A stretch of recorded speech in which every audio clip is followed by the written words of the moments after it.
So talk about higher derivatives. So last time we take the first partial derivative. Now let's talk about the second partial derivative. So what is it? The second partial derivative of this function f, first you with respect to x, and then with respect to x again. Then the notation, you can put it this way. So first you differentiate with respect to x. So that's the partial derivative with respect to x. And then with respect to x again, that will be the second partial derivative. And that is going to be have different notation, either this way, or this way. You can put a 1, 1, right? The x here is the first variable, so you can put 1 and 1 here. And another notation will be this. So the way to do this, you would do the inner parenthesis first. So take the partial derivative with respect to x, and then with respect to x again.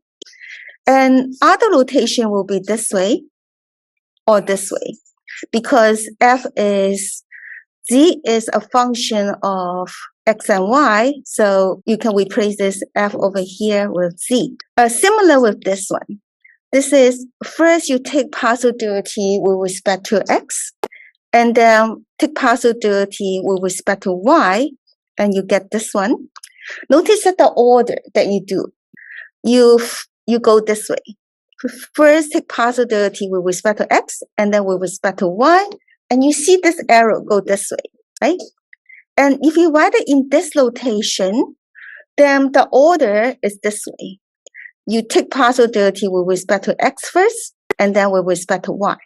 So I put an arrow here to indicate the order that you take partial derivative. Okay, and those are called second partial derivative of the function f. Similar for this one, okay, and this. So those are different notation.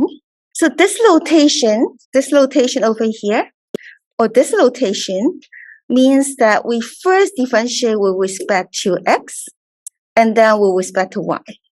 Okay. Now let's try some example. The first example here is to find the second partial derivative of this function. What kind of function is this one? Is it a polynomial function? Yes? Okay, I see you nodding your head. All right, it's a polynomial function, right? So it should be differentiable on all of R2.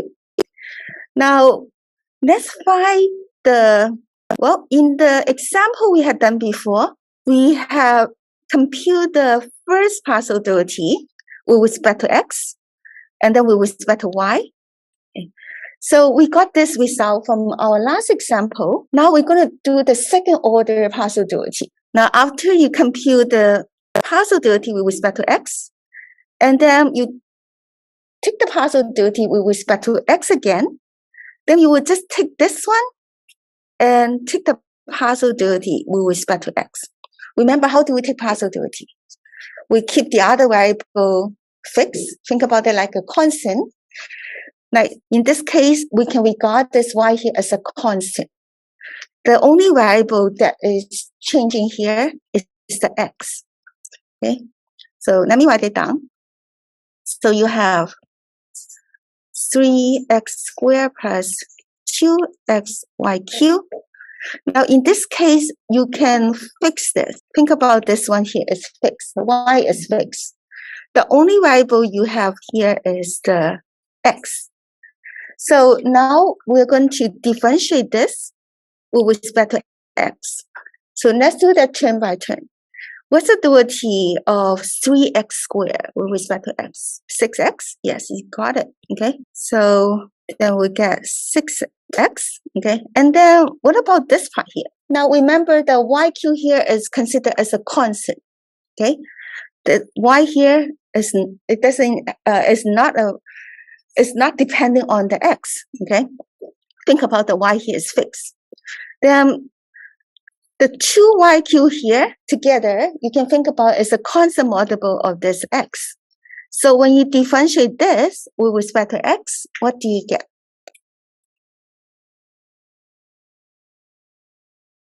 Let me rewrite this then. Okay, so you can think about this as like 2yq and then times x. And then this part over here, it is, think about like a constant. When you differentiate a constant times x with respect to x, and what do you get? Yeah, you would just get this constant multiple, right? So 2yq. Hey, yeah, you got it. Good job. Okay, since you're doing so well, how about we compute the second possibility with respect to, well, which order do we do here? If you're looking at this, possibility with respect to which one first? X first and then y. Okay, so take the possibility with respect to x. We got this result already. Now we're going to take the possibility with respect to y. Okay, everyone tell me, what do we get? Yes, that will be 0, right? Because for this one here, we think about, this is possibility with respect to y. Therefore, we think about the x over here is fixed. Okay, think about this x over here. Think about is fixed. Okay, and then this one here is fixed. Only the y here is a variable. And I heard you said the derivative of this with respect to y here is 0. Yes, because this is regarding like a constant. It doesn't have y in it, right? So it's 0. What about the derivative of this with respect to y? It's going to be 6x more than that. Y squared. Yes, you got it. Okay. So 6x y squared. Okay. Now, how did you do this? Okay, let's do it on the side. So this is the same as 2x times y cubed. Remember here, this is kind of like the constant, right? Think about that like the constant. So, and then the derivative of this, you will get 3 times y squared. So multiplying this with this, you will get 6xy squared. Okay. Okay, good. Okay, how about we continue with this second order possibility, first with respect to y and then with respect to x. So I take this first possibility with respect to y and I put it over here and then differentiate that with respect to x. Okay. Now you guys are very good with this kind of derivative already, right? Okay, so now I'm going to extract that. You can do this faster and with more accuracy, right? Okay, go ahead. What is the derivative of this with respect to x? Possibility. 6. Okay, so let's do that. So this is the with respect to x. So you focus on the x. Anywhere that has x, that's the variable. And then the one that the variable does not x, we got it as fixed. Okay. So you will have, so the 3y squared, think about it like a constant, and then differentiate the x squared, you will get 2x. So you get 6xy squared. Yeah, you got it. And what about this? When you differentiate with respect to x? Everyone? You get 0. Yes, good job. Okay. All right. Hey, do you notice that there's a pattern? What do you notice about this two? They turn out to be the same. Is it a coincidence? Well, it turned out that it's not a coincidence. It always happens. Okay. When you differentiate with respect, the second possibility with respect to x and then with respect to y, and it's the same as the second possibility with respect to y first and the x here first. This is a very interesting result. Okay, it requires proof, but someone proved that for us. Okay, so we're going to get to that. Okay, let's finish this one, the last one.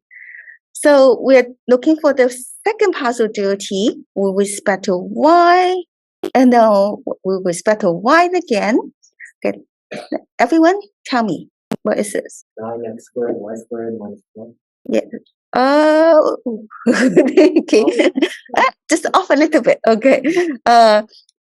Maybe that this is an x squared, right? So you have yeah, the y square, the duality y square over here is 2y. So you have 6y, okay? And then the x square here, you copy down, you have this, okay? Okay, the second part, what about this? -4, yeah, you got it, good job, okay? Okay, so this is an interesting result that we have here. These two are equal, okay? So let's write it down. So it turned out that the second order partial derivative with respect to x and then y, or you switch the order, they turn out to be the same. It's not a coincidence, okay?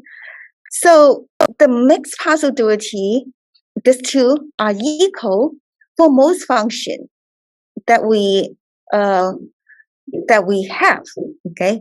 So all the functions you're going to encounter in Math 110C, actually they all have this, okay? This is actually proven by this person. How do you say this thing? Clairaut? Okay. Clairaut. I remember I look it up, it says corrupt or something. But you guys don't take my word for it because I'm not an expert in the language. You guys can look it up and maybe practice on the pronunciation on this. Okay, it's a Clairaut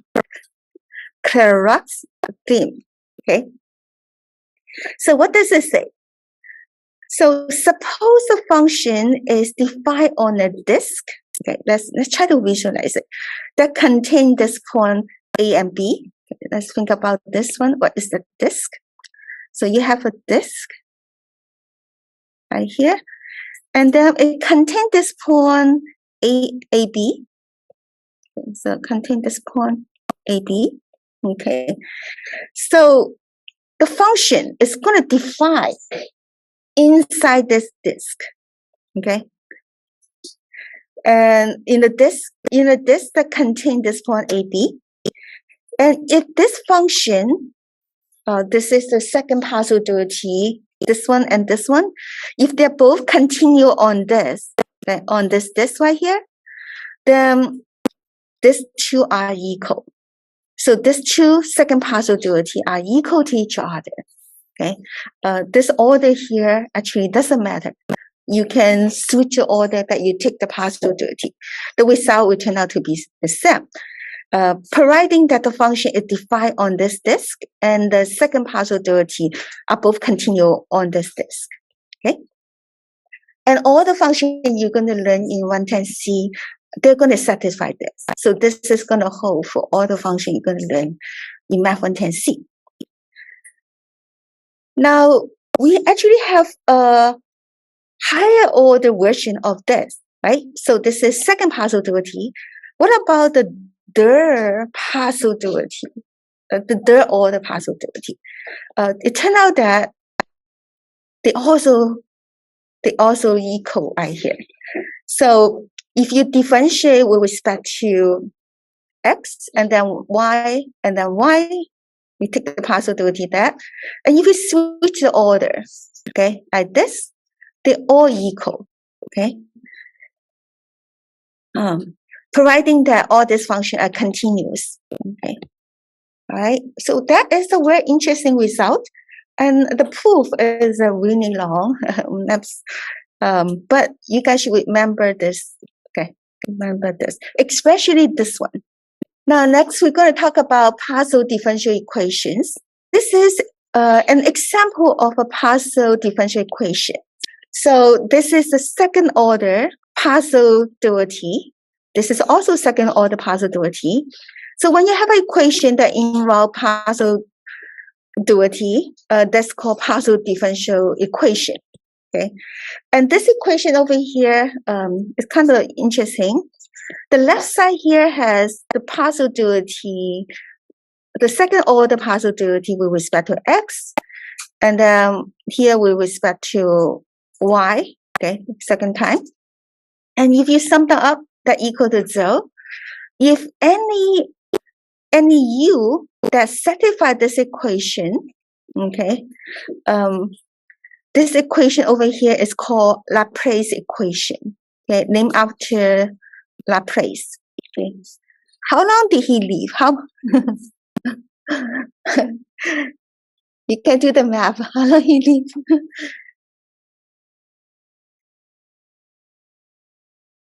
78? Yes. Okay, good. Not too bad, isn't it? All right. So if the u here satisfies this Laplace equation, okay, then the u is called a harmonic function. Why is it called harmonic? Well, you guys can look up the meaning. Well, remember for 110b, we talk about harmonic series, right? It has something to do with the music it makes when the length of the string is like in the harmonic, as in the form of the trend of the harmonic series, right? And why is this called harmonic function? I haven't done a research on this. Maybe you guys can look it up and post it in the discussion, okay? Why? You can, so for the discussion, not just homework, you can post any discovery you found about any interesting topic in the lesson, like Laplace equation, this, or harmonic functions, okay? So I look forward to hear any discovery you guys find, okay? So those harmonic functions play a role in problem of heat conduction, fluid flow, and electric potential. So if you're an electric engineer, probably you're going to see this somewhere later on, okay? So this is called a Laplace equation. And functions that satisfy this Laplace equation, they are called harmonic function. All right. Now, let's look at this example. Our goal here is to see if this is a harmonic function, which means does it satisfy the Laplace equation? How do we do that? Well, you just need to check, right? So in order to, what is the Laplace equation? Let me put it down here so that you will see. So the Laplace equation, okay, is this one. So all you have to do is just check, okay? Now, in order to do that, we need to take second order partial derivative with respect to xx and then with respect to yy, okay? But, well, like when you eat a rice, right, you have to eat the first bowl of rice before you eat the second bowl, right? So you need to take the first partial derivative first to get to the second order partial derivative, right? So let's take the first partial derivative with respect to x first. What is the first partial derivative of this with respect to x? Everyone? It is e to the x sine of y, right? Yes. Okay, good. All right. What is the partial derivative this with respect to y? Now, when you take partial derivative with respect to y, you're going to regard this e to the x as a constant, right? So the e to the x here, you're going to just copy, right? And you're going to take the derivative of sine of y with respect to y, which is what? Cosine of y. Yes, you got it. Okay. Hey, good job. Okay. Now we're going to get to the second one, right? We ate the first bowl, right? We eat the second bowl. Okay. Now we're going to differentiate this with respect to, actually take the partial derivative this with respect to x again. Okay. What is it? Same. Yes, it turned out to be the same. Yes, good. Okay. What about this one? When you take the partial derivative this with respect to y, think about e to the x here is a constant, right? So there's a constant multiple, so we will just say e to the x. Okay. But what's the, and then we take the derivative cosine of y with respect to y, which is what? Negative sine y. Yes, you got it. Okay, negative sine y. Okay, good job. Okay. Now we want to check this satisfy this Laplace equation. Let's add this one and this one. Is the sum equal to 0? Yeah, it is. Okay. So it satisfies the Laplace equation. So what kind of function this one here is called? Harmonic, right? Harmonic function. Good job. Okay. All right, the next one over here is maybe some applications. Okay, this is called the wave equation. Okay, and involves second order partial duality. So if this is a wave equation, it describes. Maybe I ask someone to read this. Okay, can I ask who want to read this from here to here? Matthew? From here all the way to here. The wave equation describes the motion of a waveform, which could be an open wave, a sound wave, a light wave, or a wave traveling along a vibrating string. For instance, if you X was the displacement from a vibrating string at time T, and at distance X, one end of the string, and the bigger A, then U X T satisfies the wave equation. Thank you very much. So here is the string, right? And U of X and T, the X here is the distance from here to here. T probably is the time. Yeah, it is time.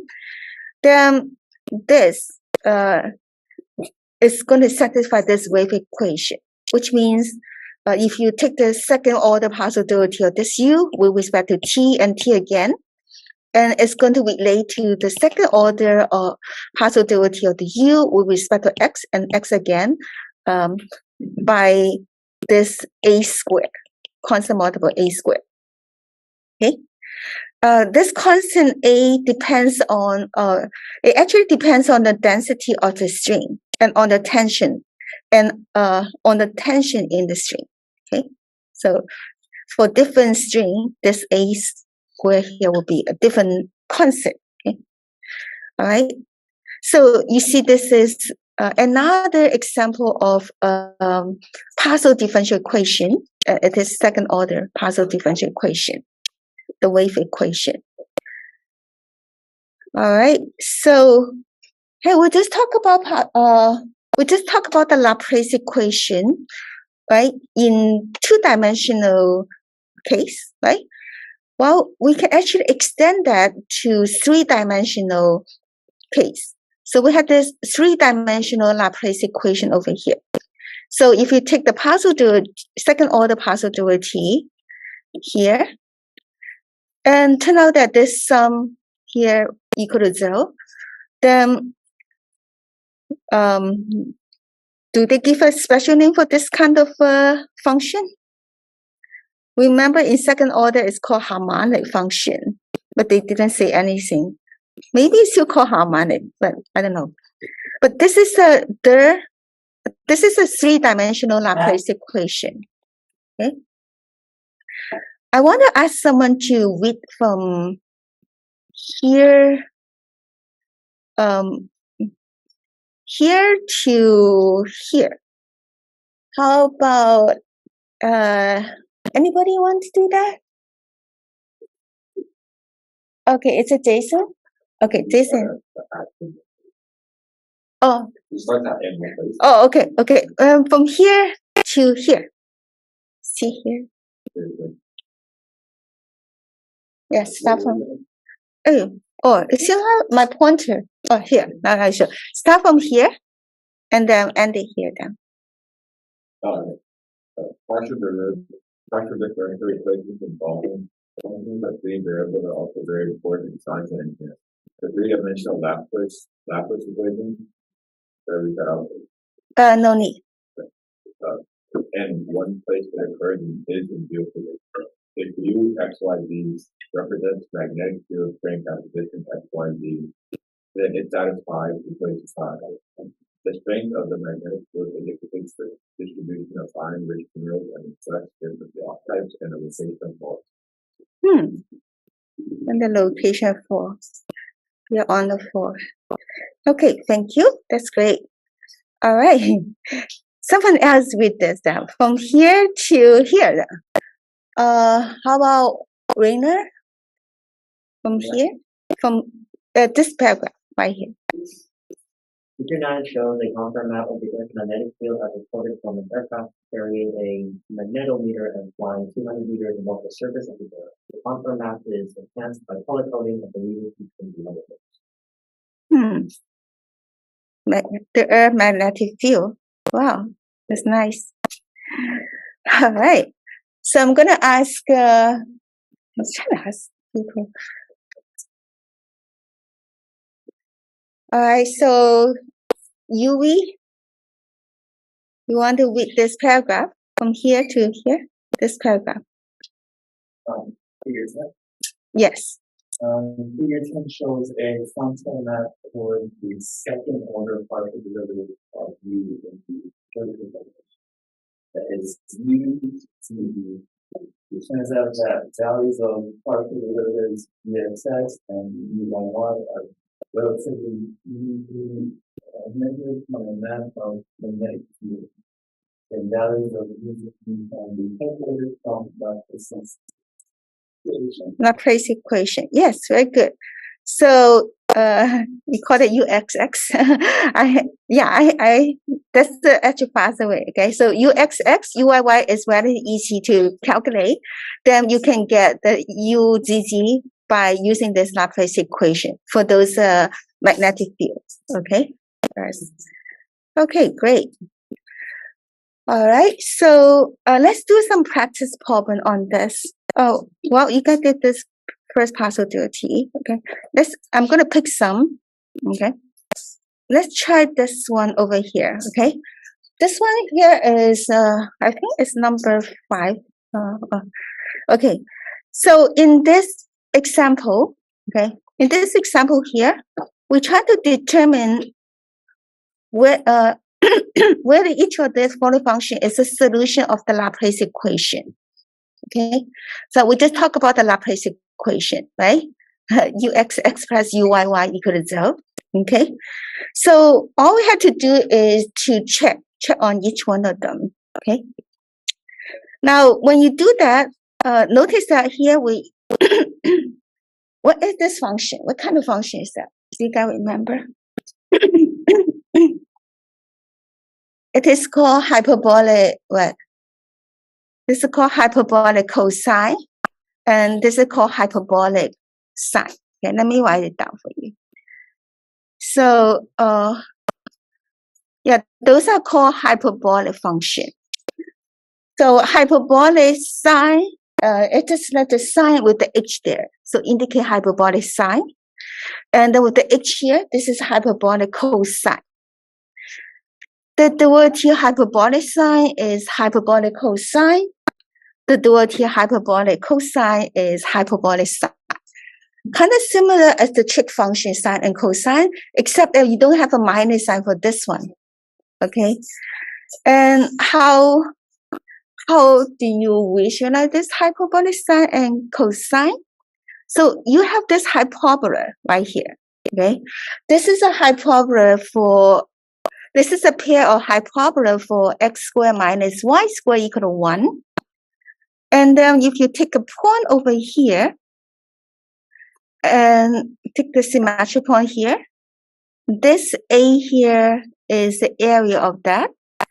And the hyperbolic cosine is going to be the x coordinate of hyperbolic cosine of A. And the y coordinate is the hyperbolic sine of this A here. That is a little bit, it might take some time to digest, okay? So this is hyperbolic cosine of A, if A is this, and this is hyperbolic sine of A, if A is that one, okay? And I just put it here. You don't have to worry too much about this. I think in this problem, you just want to remember this. The word here hyperbolic sine is hyperbolic cosine. The word here hyperbolic cosine is hyperbolic sine. Okay, so let's try the first one. Okay, did you guys try that already? Or how about we do it together in this case? Okay, so let's go ahead and check UXX. Okay, so to do that, let's find the partial derivative with respect to x. Okay, let's see what do we get. What's the partial derivative with respect to x? Everyone? It's going to be, okay, so with respect to x, so this one here, think about that as a constant, right? So we're going to have, okay, so I'm going to have that constant multiple here. And then I'm going to differentiate this with respect to x, which is cosine x. Yes, you got it. So, all right. Now, the order you do, you might have cosine x times hyperbolic cosine of y. It doesn't matter. Multiplication is commutative, right? Okay, good. All right. So, what about? Let's continue. Now we're going to take the partial derivative of this with respect to x. So we're going to think about this hyperbolic sine of y as a constant multiple. So I will just put it in front.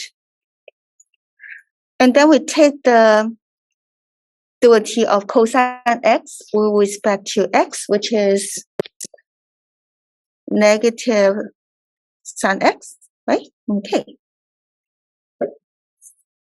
All right, we have this. Okay. Now what? We're going to take the partial derivative this result, right? And then differentiate with respect to x again, okay? What does it equal to, everyone?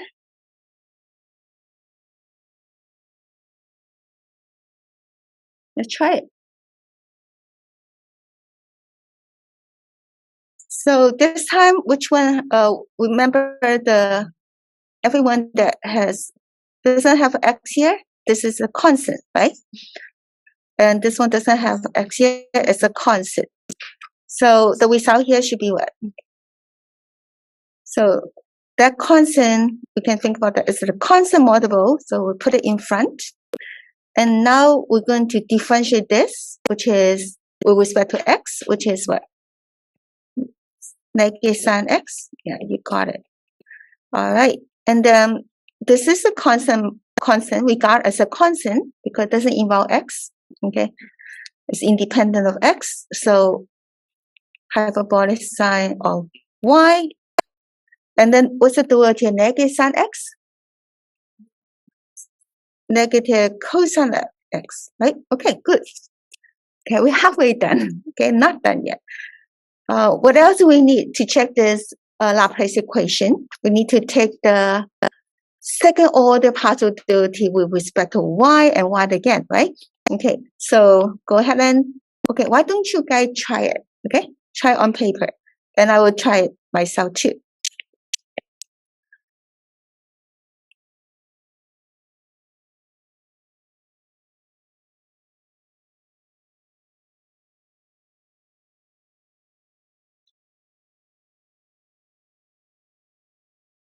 Oh, I decided maybe we should do it together then. Okay. So take the partial derivative this with respect to y. We're going to regard those functions that doesn't involve y as constant. So now we're going to regard this sine x here as a constant. So I just put it over here. Okay. And differentiate, take the derivative of hyperbolic cosine of y with respect to y. What do you get? Hyperbolic sine, right? According to this, hyperbolic sine of y. Okay, good. So we have hyperbolic sine of y. Okay, adding. Now the cosine x here is regarded like a constant because it doesn't involve y. So we have cosine of x. And what's the derivative of hyperbolic sine of y with respect to y? It is hyperbolic cosine of y, right? Okay, good. So that will be hyperbolic cosine of y. Okay. All right, let's continue. Now we take the second order, right? To continue, we're going to differentiate with respect to y again. And this one here is a constant, regard as a constant, because it doesn't have y in it. So we have sine of x. What's the derivative of this with respect to y? Hyperbolic cosine. Yeah, it just alternate. Okay, hyperbolic sine, hyperbolic cosine. Okay. All right. And here is cosine x. It doesn't have y in it, so it's just like a constant. Okay, and the derivative hyperbolic cosine is hyperbolic sine, right? Okay. All right. After all this hard work, we're going to check this out. Let's see. It's uxx plus uyy. Okay. How about we sum this up, right? Let's sum this up. So I'm going to sum this with this. Do we get 0? Let's see. Hyperbolic cosine y, this. Are these two opposite? Are these two opposite? Right? Yes. Is the sum here equal to 0? Yes. Yes, it is. So this is the Laplace equation, right? It satisfies the Laplace equation. So this one here, check. So what kind of equation this one is called? Harmonic. Harmonic. Oh, no, not equation. The function u here is called a harmonic function. Okay. And you can go ahead and do the rest over here. Okay. So this is how we check this. Okay. Now let's take a 10-minute break. How about you guys come back? According to the clock, that will be 11:40. Okay. All right. Thank you. I'm going to start recording.